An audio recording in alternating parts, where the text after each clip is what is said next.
Bismillahirrahmanirrahim. Assalamualaikum warahmatullahi wabarakatuh. Waalaikumsalam warahmatullahi wabarakatuh. Teman-teman dan sahabat beriman dimanapun berada, jumpa lagi di Ustadz Danu Official Channel. Mudah-mudahan kita semua dalam keadaan sehat walafiat dan senantiasa dalam lindungan Allah Subhanahu wa Ta'ala. Alhamdulillahirabbil alamin. Asyhadu an la ilaha illallah wa asyhadu anna Muhammadar Rasulullah.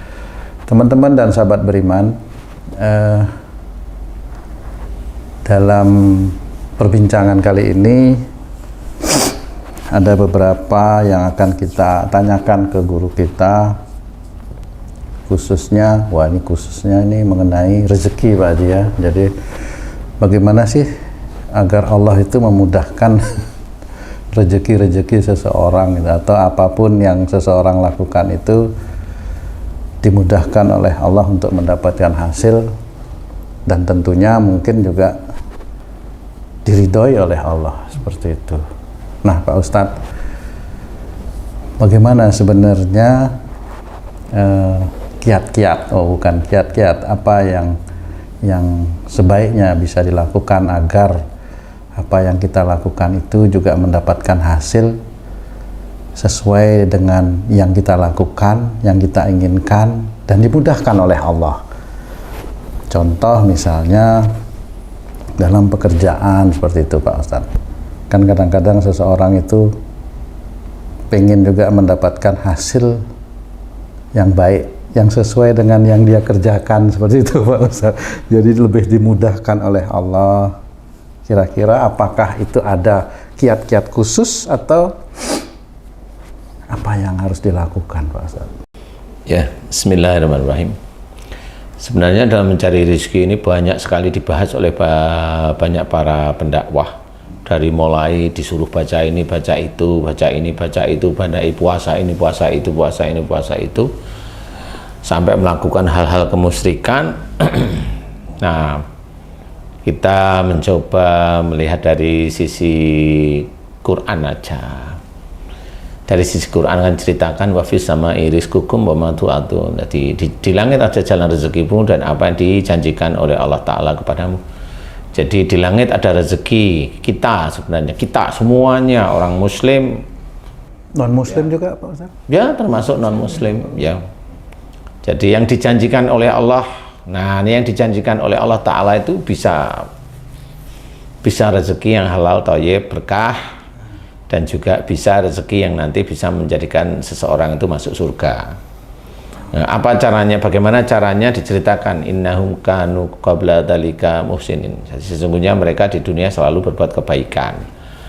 Nah, kemudian apalagi kanu qalilan minal laili ma yahjaun. Orang-orang menyedikitkan tidur di waktu malam. Ini ayat-ayat ini memang kalau nggak dijelaskan banyak yang tidak tahu. Kemudian wabil asarihum yastaghfirun. Ini saya ambil ayat-ayat yang pas, walaupun ini urutan satu surat, tapi yang pas di titik-titik itu ya. Dan di penghujung malam mereka senantiasa memohon ampun. Kemudian wafi amalihim haqqul lisaili wal mahrum. Jadi di antara harta kita itu ada hak untuk orang yang meminta sama yang tidak meminta. Nah, ini harus diketahui dulu bagaimana caranya. Dari mulai kita disuruh berbuat baik sama Allah, kemudian menjadikan tidur di waktu malam, kemudian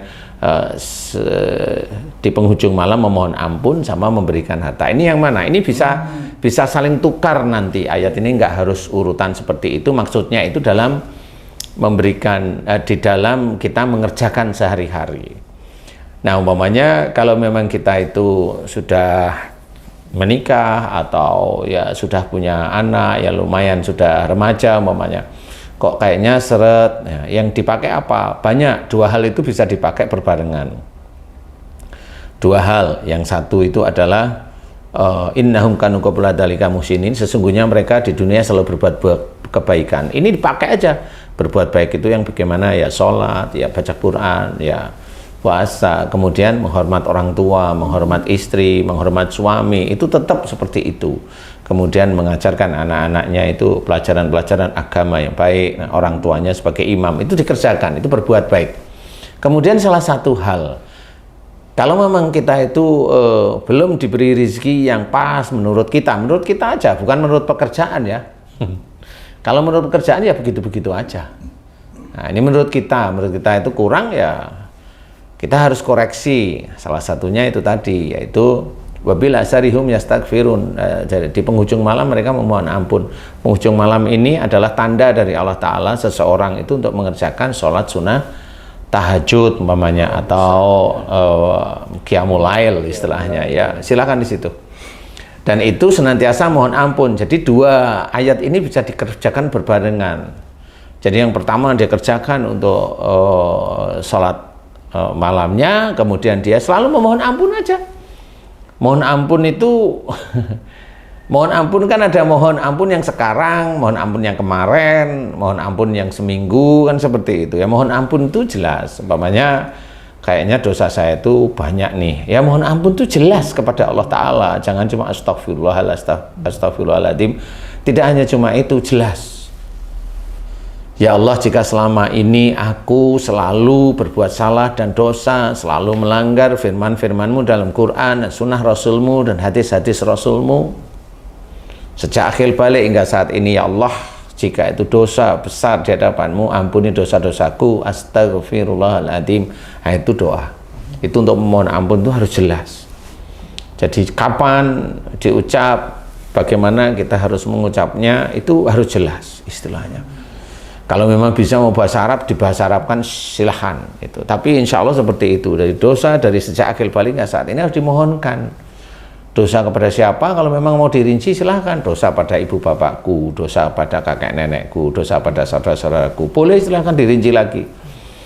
Nah, di titik-titik itu mohon ampun itu jelas. Terus berkali-kali, jadi di satu kesempatan selesai sholat sunnah tahajud itu mohon ampun itu ya cuma sekali atau 3 kali, ya sebanyak-banyaknya lah. Memohon ampun itu mamanya kayak kamu tuh umurmu berapa? 56 mamanya ya. 56, selama itu melakukan kesalahan itu berapa hari salah, itu dihitung berapa hari. Kalau aja. Sejak akil balik lumayan 40 tahun. 40 tahun. Ah, ya kan harusnya kan begitu. Jadi harus difahami. Jadi boleh dimintakan ampunan dosa-dosa masa lalu oleh Allah Ta'ala, itu disuruh senantiasa mohon ampun. Nah, kita juga harus taktis. Jadi mohon ampun jangan cuma hanya astagfirullah, boleh, nggak salah, tetapi harus serius di titik mana kita melakukan dosa. Kita ngikutin hadis Nabi, di mana hadis Nabi itu menceritakan bahwa setelah akhir balik, nah anak itu akan ditulis amal baiknya dan amal buruknya. Nah, berarti di titik itulah kita mulai mohon ampun. Harus taktis cara berpikir kita, karena bagaimanapun juga hadis Al-Quran itu bisa kita pikirkan. Nah, disitulah mohon ampun. Kemudian berbuat baik terus, jalanin aja kepada istri, kepada orang tua, kepada anak, kepada saudara. Mana yang kurang dulu mamanya. Nah, kalau memang yang kurang di istri, ya diajari istri yang baik. Jangan istri baru ngambek sebentar, ikut ngambek lah, ngapain? Kan seperti itu. Nah, kemudian baru mulai ini udah, kemudian kanu khalilan minal laili ma yahjaun. Jadi ini intinya adalah orang-orang yang menyedikitkan tidur di waktu malam. Ini maksudnya adalah orang yang mendatangi taklim, orang yang sering kajian istilahnya. Kalau zaman Nabi kan ya Nabi dari mulai fajar sampai maghrib atau matahari mulai angsur ke barat itu kan bekerja. Jadi setelah itu baru berdakwah gitu. Iya, berdakwah. Nah, orang-orang yang mau mendengarkan dakwah ini masuk ke ayat ini. Kalau nonton, maaf Pak Ustadz, kalau nonton kajiannya lewat YouTube boleh Pak Ustadz? Boleh, sama, itu intinya kajian sebenarnya. Tapi kajian yang memang betul-betul mendidik iman kita kuat kepada Allah Ta'ala, mendidik ketakwaan kita pada Allah. Jadi kalau momennya YouTube isinya menjelek-jelekan saudara kita yang lain, nggak usah dibahas, nggak usah iniin. Orang yang seperti itu pasti dia setiap harinya tetap insya Allah masih banyak kesalahan yang dia harus mohonkan ampunan kepada Allah Ta'ala. Boleh kajian-kajian silahkan, lewat YouTube boleh. Intinya adalah mau mendengarkan kajian yang baik. Ya, Dari mulai kajian sholat, dari mulai kajian wudhunya, dari mulai kajian puasanya yang baik, jelas. Kajian yang senantiasa mengajak orang itu muslim satu dengan muslim yang lain itu tidak bertengkar. Nah, itu juga kajian baik. Ya, tegas di dalam menegakkan syariat, umpamanya ya tegas. Jadi jangan kita itu main-main istilahnya. Jangan main-main kalau umpamanya ada yang bentukannya tegas, ayat tegas itu kayak begini nih, wa ma asabakum min musibatin fa bima kasabat aydikum. Nah, ini diceritakan bahwa apa saja musibah yang engkau terima itu disebabkan dari buah tanganmu sendiri. Ini ayat tegas sebenarnya. Jadi semua musibah yang diterima seseorang, dia manusia biasa kayak orang non muslim atau muslim, ini disebabkan buah tangan kita sendiri. Itu tegas dan harus diakui. Nah, kebanyakan nanti sebagian orang muslim nggak mau mengakui, wong dia nggak punya dosa merasanya. Nah, ini dia pelin-pelan di hadapan Allah Ta'ala, berarti orang muslim itu tidak mau mengakui ayat itu. Nah, kalau orang muslim itu tidak mau mengakui ayat itu orang itu sudah dianggap oleh Allah Ta'ala kafir di ayat itu, tidak mau dia menerima.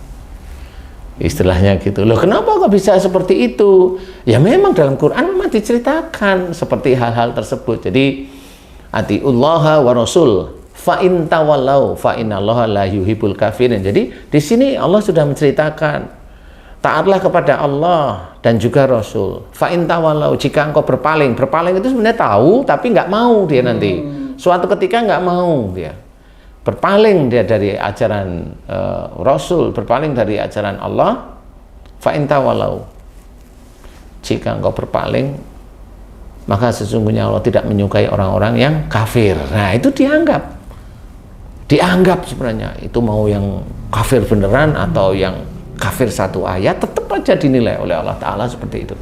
Makanya kita belajar, kalau tidak tahu ya harus cari tahu bagaimana kita besok itu di akhirat itu betul-betul selamat. Nah, disinilah kita harus memahami, hati-hati kalau itu memang ayat Quran yang diberikan, kayak umpamanya ayat Quran itu menceritakan ya ayuhan nas. Ya, kalau Allah sudah bilang ya ayuhan nas, ini untuk manusia. Manusia itu tetap ada dua, satu muslim, satu non muslim. Bukan ya ayuhan nas, yang muslim nggak ikut. Lah gimana? Muslim berarti bukan manusia kan gitu. Nggak boleh seperti itu. Jadi dia harus pahami kalau nas itu berarti semua manusia. Padahal kan maaf Pak Ustadz, Quran itu kan kebanyakan yang baca orang-orang muslim ya Pak Ustadz ya. Terus untuk nas maksudnya yang non muslim itu? Ya kan ada untuk yang semua manusia kan ada. Jadi semua manusia ya muslim ikut, yang non muslim ya ikut, sebenarnya sama. Seperti itu. Jadi yang harus kita ketahui bahwa kajian-kajian yang baik itu akan tetap mendekatkan kita pada Allah Ta'ala itu baik. Jadi kalau kajian-kajian kalau itu isinya menghasut, sampai nanti orang itu hanya menghasut aja, ya dia kelompoknya hanya kelompok menghasut aja, apa aja yang dihasut, sampai meninggalnya ya menghasut aja senangannya. Dia tidak kelompok untuk bagaimana dirinya itu dinilai baik, beriman di hadapan Allah Ta'ala. Nggak tahu, dia tahunya cuma sholat, dia tahunya baca Quran, dia tahunya puasa, tapi sehari-hari menghasut. Nah, itu kan sama aja. Apa yang dia kerjakan itu dilarang. Padahal yang dihasut itu ya saudaranya kita sendiri. Kadang-kadang saudaranya dia sendiri, sama-sama muslim.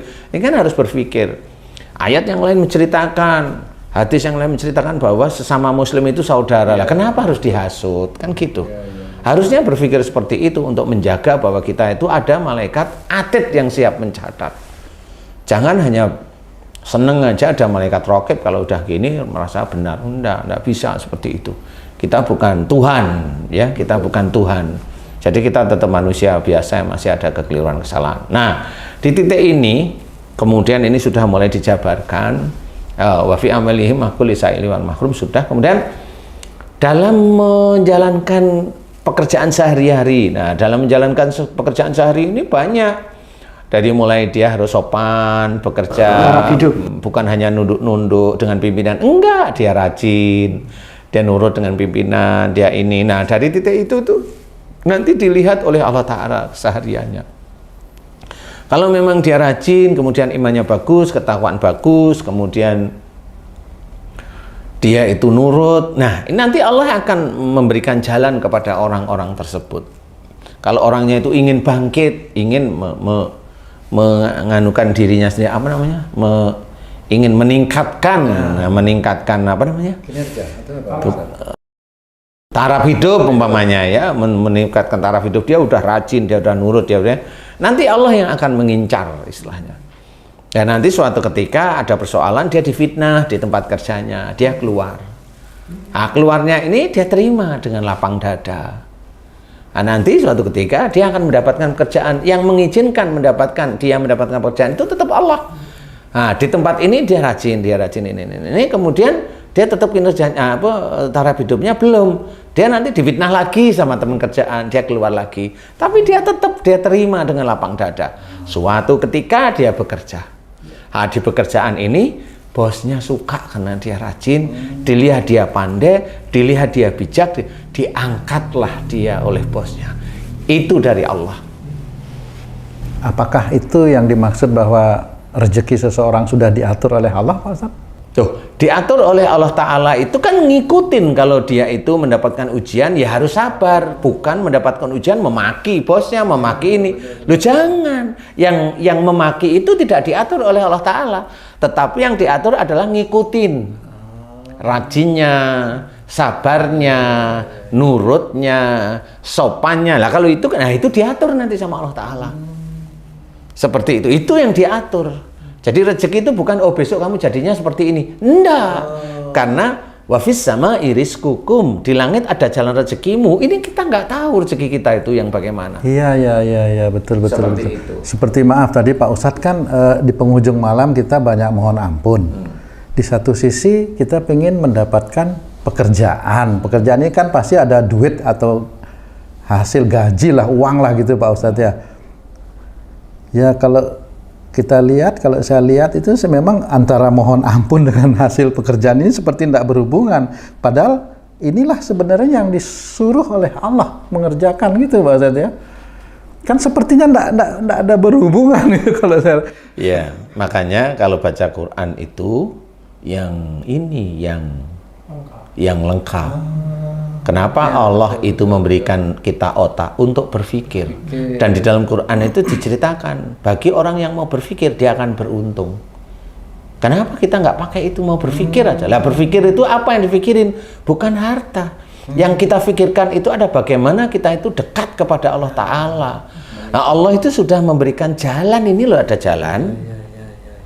Ya berpikir, kan kita ngerti kalau Allah itu yang memberikan rezeki. Lah kalau kamu kan tadi ngitungnya itu kan hanya cuma uangnya aja, nggak ada hubungan. Ya memang kalau kamu hitungannya otak begitu ya nggak akan ketemu. Bukannya kalau mau ini untung deketin bosnya, bukan gitu. Boleh. Oh silakan, boleh. Tapi nggak berkah yang seperti itu. Itu nggak berkah yang seperti itu. Karena dia hanya deketin bosnya, nyogok-nyogok bosnya. Kalau di pemerintahan atau di BUMN atau di itu nyogok-nyogok di atasnya itu normal menurut mereka, tapi nggak akan berkah. Ya dia dapat rezekinya, ya dapat dia ini, tapi dia neken nggak dengan bawahannya. Itu aja kalau saya. Kira-kira neken nggak kira-kira yang begitu. Nah ya sudah. Nah, kalau dari Allah kan enggak. Oh kita itu tahu Allah yang maha mengatur rezeki. Lah kita jalanin ini memang kayak yang kamu tanyain tadi, nggak ada hubungan. Iya, kalau kamu itu nggak mau mikir tentang isi Quran ya nggak ada hubungan. Kan gitu. Nah nggak ada hubungan inilah sebenarnya banyak orang atau saudara-saudara kita memang begitu itu cara berpikirnya. Pokoknya kalau dia itu ingin kaya, itu seseorang atau ustadz kayak atau dia itu kiai kayak umpamanya yang dalam tanda kutip nih, dia langsung memberikan, nih baca, nih amalin gitu. Kalau saya mikir, loh kok kayaknya itu Allah itu jadi pembantunya mereka. Dikit-dikit suruh ngabulin keinginan, dikit-dikit suruh ngabulin keinginan. Lah kalau saya melihat, lah dulu itu kamu itu terjadi itu, dulunya itu kamu itu memang orang baik atau memang orang yang banyak kesalahan dan dosa. Kok nggak pernah ditanyain sih sama ustadznya itu? Kok semuanya yakin dengan bacaan ini bisa? Padahal Allah itu sudah menceritakan wabil asarihum yastaghfirun. Ini di penghujung malam ini senantiasa memohon ampun. Ini itu sebenarnya tanda dari Allah Ta'ala. Manusia, kamu itu sejak dulu itu banyak salah dan dosa. Ini ayatnya maksudnya. Itu kuncinya. Jadi sebenarnya itu cara Allah itu menjadikan kita harus berpikir bahwa kita itu banyak salah dan dosa itu dulu. Sebelum kita itu punya keinginan mau kaya itu kan dulu itu mau apa sih? Ini dilanggar, itu dilanggar, ini dilanggar, itu dilanggar, kan banyak dosa. Makanya di situ diceritakan oleh Allah Ta'ala. Di penghujung malam mereka senantiasa memohon ampun. Itu kan tanda sebenarnya. Kok kita itu lahir kemudian dari keluarga baik-baik, kemudian akhir balik, kemudian itu nggak pernah dosa, mana yang nggak ada dosa? Nggak bisa seperti itu. Itu orang sombong yang seperti itu sombong sekali. Saya orang bangsa ini, saya nggak akan ada dosa. Sombong orang itu. Nah, itu yang dilarang. Makanya ayat-ayat Quran ini difikirkan maksudnya apa. Maaf lagi Ustadz, saya ada yang pernah bilangin itu kalau sholat duha itu nanti sholat duha itu supaya jalan rezekinya dimudahkan Allah. Nah, itu boleh nggak seperti itu ya Pak Ustadz ya? Dan itu bertahun-tahun saya lakukan dulu. Intinya sholat duha itu atau sholat apapun niatkan satu lillahi ta'ala dulu. Baru kemudian setelah sholat baru doa. Silahkan doa itu mau apa silahkan. Tetapi niat sholatnya itu jelas lillahi ta'ala. Udah itu aja. Kalau niat itu macam-macam untuk duniawi, walau alam, besok di akhirat kamu nemuin nggak pahala sholatmu, saya nggak ngerti.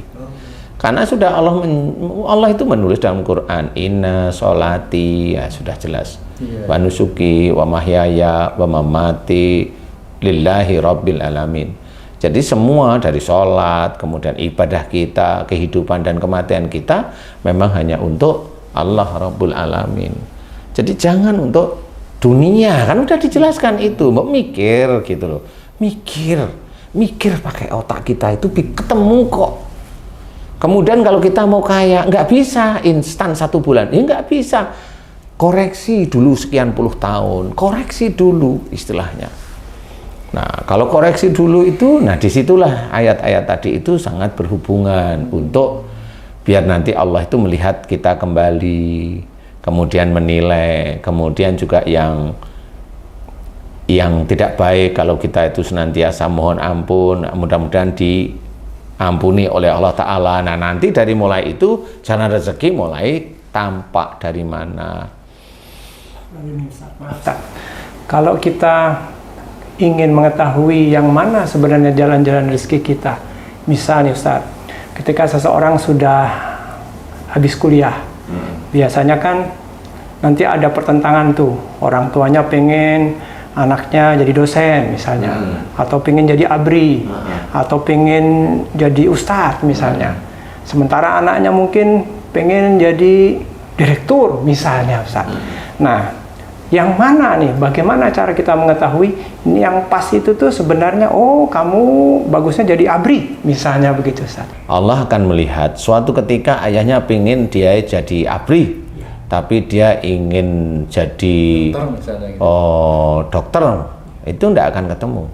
Yang dilihat oleh Allah Ta'ala itu tetap amal soleh si anak sama amal soleh si orang tua. Kalau si anak amal solehnya itu baik, ya baik beneran, umpamanya ya maaf nih, baik beneran, dan dilihat ini kalau umpamanya masuk di suatu instansi tertentu itu bisa merusak imannya, ayahnya minta ke instansi tersebut, nggak dilulusin sama Allah.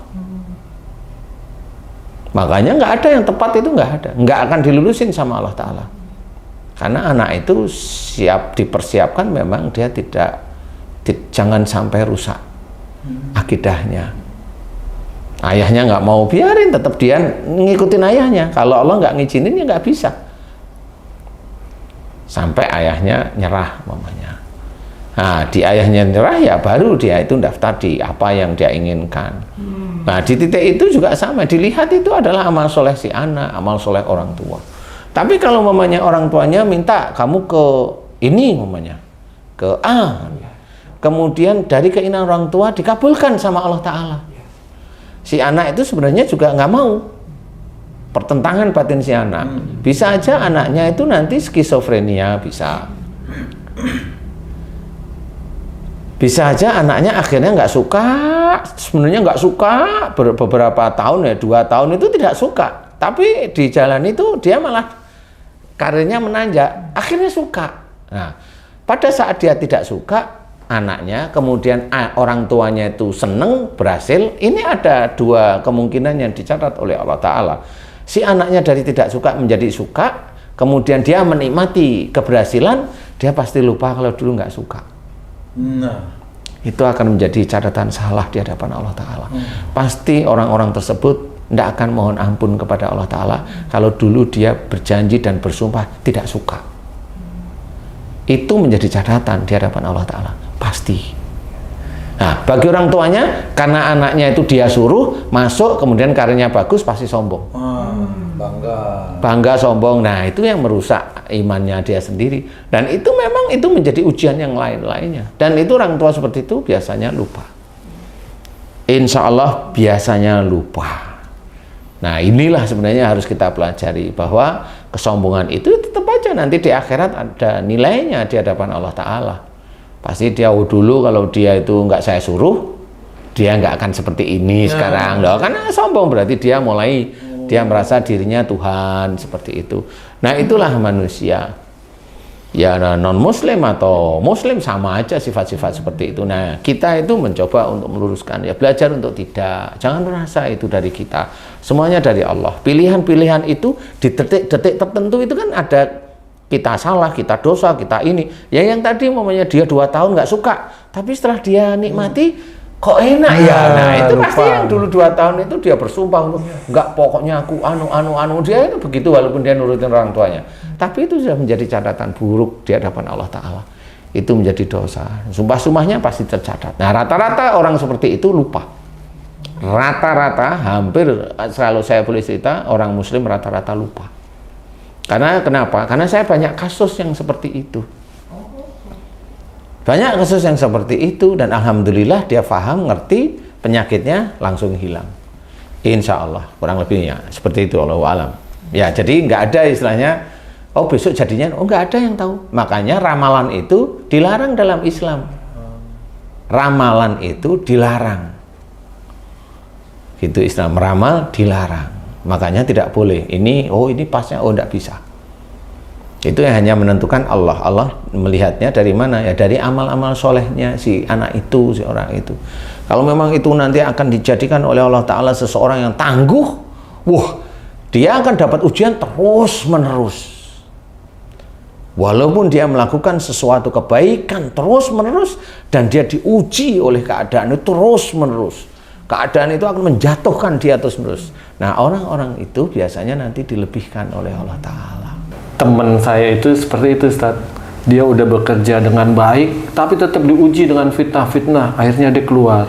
Keluar itu juga ujiannya itu dari keluarga, dari tetangga yang mengetahui ada fitnah itu dituduhkan ke dia, sampai dia malu ke luar rumah. Akhirnya dia tetap menjalankan syariat, cari kerja lagi. Tapi dia meminta nanya ke FB di saya, sampai seberapa lama sih ini ujian? Seperti itu, seakan-akan apa ya, putus asa. Putus asa, hampir lah ya. Hampir putus asa, hampir nggak sanggup gitu. Istilahnya kalau naik tangga itu udah ngos-ngosan. Iya. Itu cara memberi motivasinya seperti ayat-ayat tadi itu.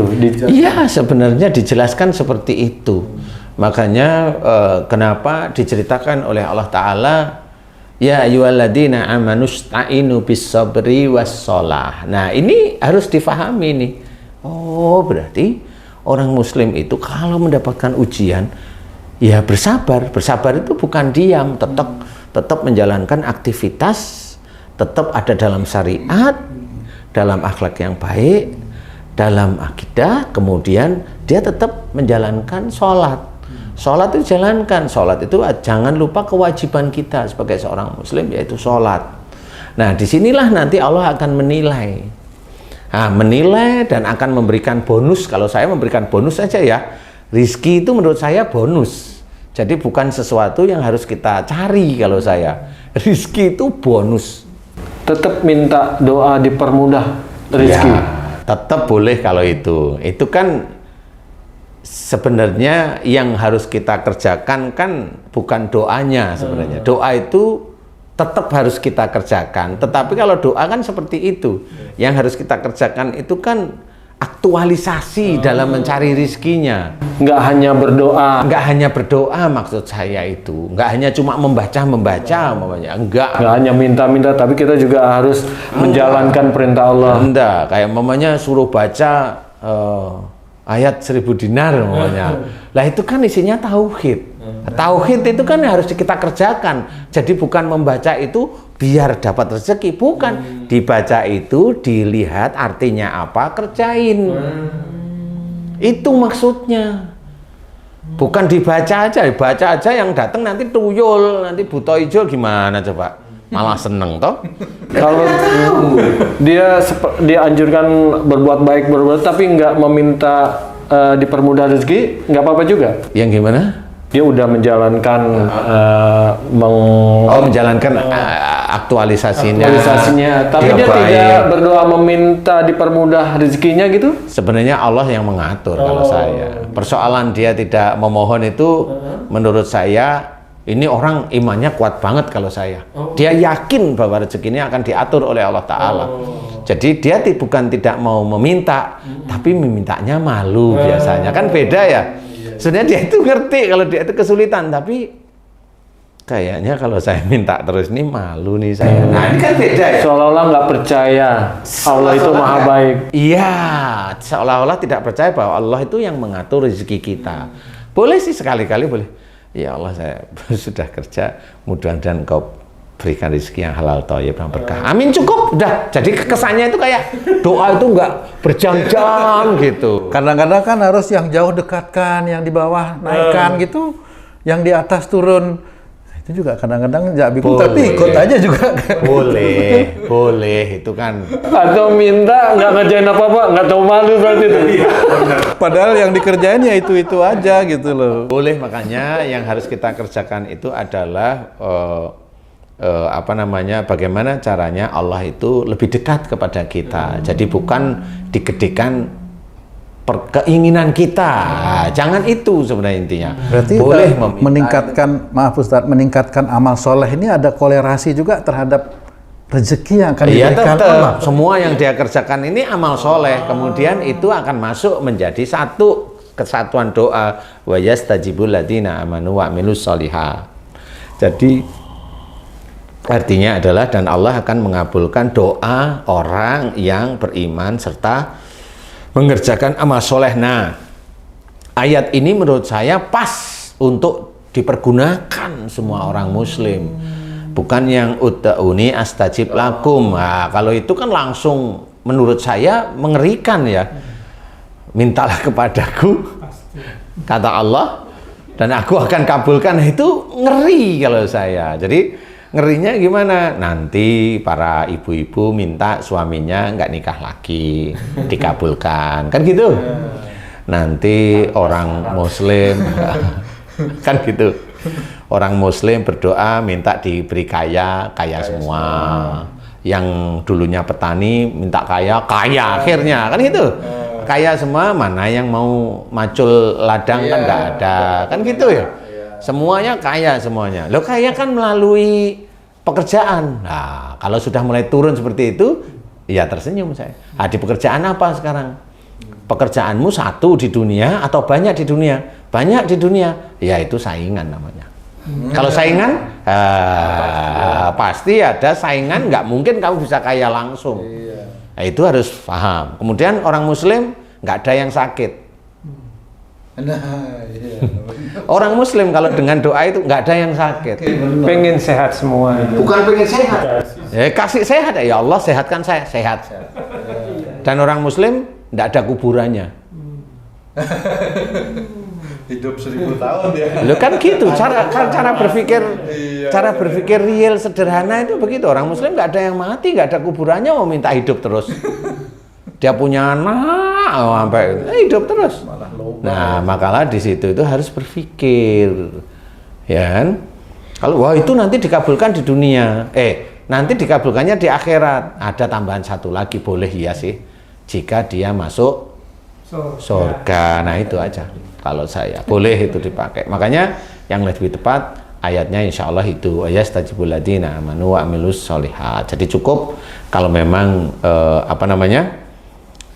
kalau memang kita itu dalam bekerja menjalankan ibadah-ibadah kepada Allah Ta'ala kuat, sama-sama kuat, tapi niatnya satu lillahi ta'ala, yakinlah bahwa Allah itu nanti yang akan mengatur rizki-rizki kita. Yakin aja.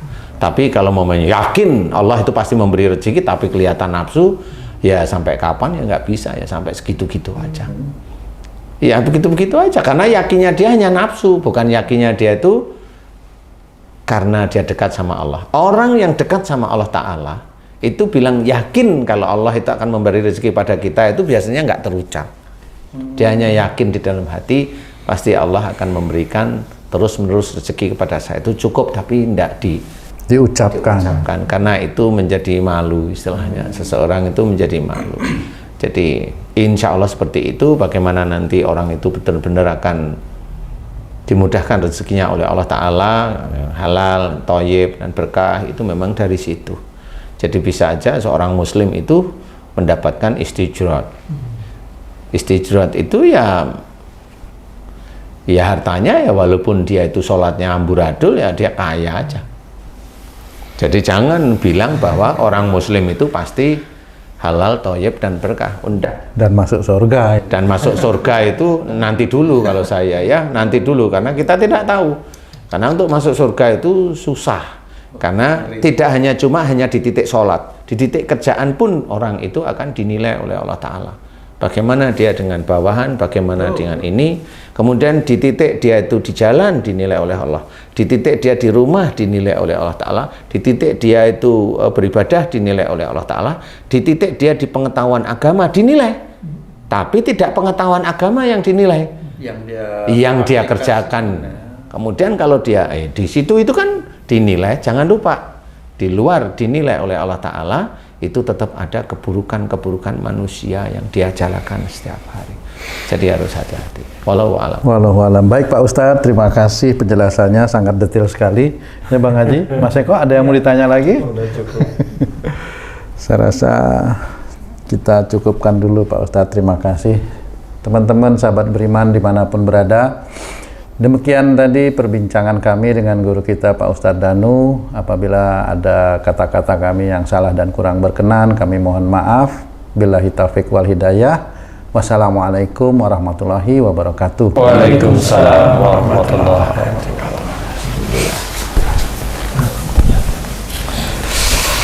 Alhamdulillah. Bismillah.